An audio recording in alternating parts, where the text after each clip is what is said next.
Men and women from Britain, the Commonwealth, and our European allies like Poland and the Czech Republic stood side by side during the Second World War. I was 16 years old when the Second World War started.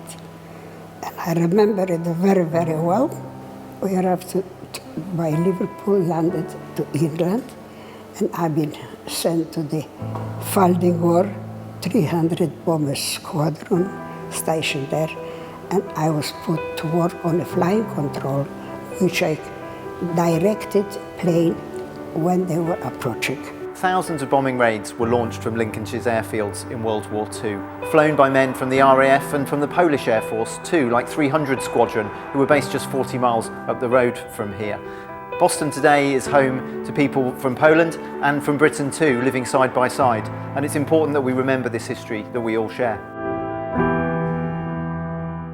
Children were given poppies, and at the back of the poppies they wrote lovely messages. Some of them were poems, some of them were prayers. They wrote them as well as in Polish and in English to all who fought for countries, and to say thank you to them for all what they did for our freedom. By putting those messages on those poppies, we've been having a chance to talk about it, to think about it. There were 2.5 million soldiers from pre-partition India fighting alongside troops from Britain, Africa, the Caribbean and other parts of the Commonwealth. I didn't know that there was so many other countries that came together and helped us do this. It was very educational to learn that many countries have contributed. A lot of the experiences that, for instance, the Caribbean community were sharing with us, it hit home. Those were experiences we had in our own communities. Today's event is inspired by the Indian Comforts Fund, which sent care packages from Britain to Indian soldiers on the front line or in prisoner of war camps.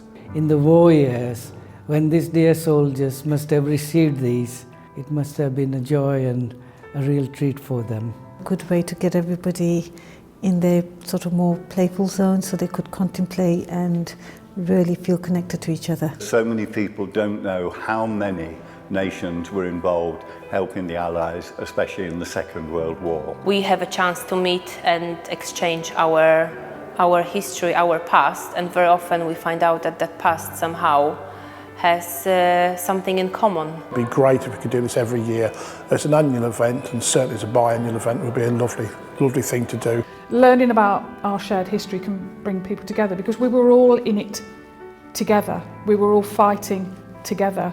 Talking to the people at this event has actually helped me because you find out so much about people that you've never actually met before and their background and their history and their heritage. Remembrance Sunday does feel more relevant to me now because I can actually relate and I can look into my own history.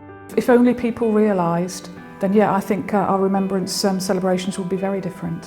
Very, very important to remember and remind all the younger people nowadays how it was. People like myself who have done their share, we should never forget them.